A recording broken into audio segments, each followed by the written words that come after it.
Kolegos, gerbimi draugai, aš Domas Patrulis, jūsų kandidatas į Socialdemokratinę jaunimo sąjungos valdybą.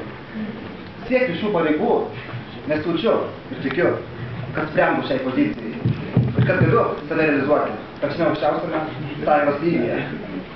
Aš tikiu šios sąjungos žmonėmis, jų potencialą. Žinau ir tikiu, kad ją galima padaryti kitokią, kurioje kiekvienas žmogus būtų išgirstas, suprastas, išklausytas, kurioje mes būtume tarsi viena didelė šeima, kurioje mes dalytume savo patirtimi, savo idėjomis, savo kompetenciją, savo ryžtu,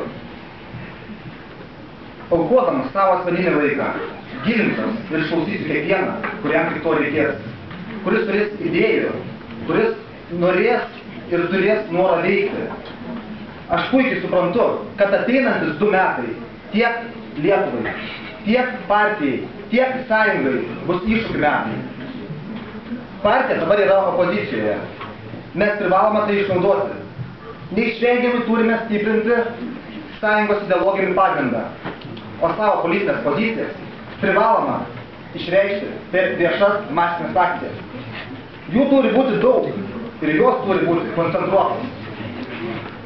Svarbiausias mano tikslas, iššūkis, paversti galimybėmis, o problemas paversti paspirtimi. Patikėkit, tai yra įmanoma, jei mes nebijosime svajoti, o tų svajonių išsipildymo vardan daug ir sunkiai dirbti. Mes į sąjungą bursimės ir čia veiksime ne tam, kad kažką duotume, bet tam, kad išreikštumėm save, savo politinės pozicijas, savo entuziazmą, savo optimizmą.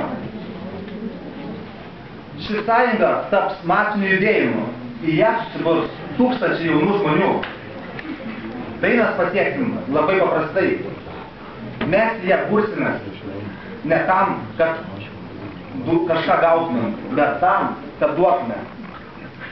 Duotume vienas kito dėmesį, supratimą, pagarbą ir tam tikras kryptis, kurios veda į geresnę, šviesesnę Lietuvą. Savo garsuoju kalboj Kenedis yra pasakęs: neklauskime, ką mums gali duoti valstybė, klauskime, ką mes galime duoti jai. Taigi, mieli bičiuliai,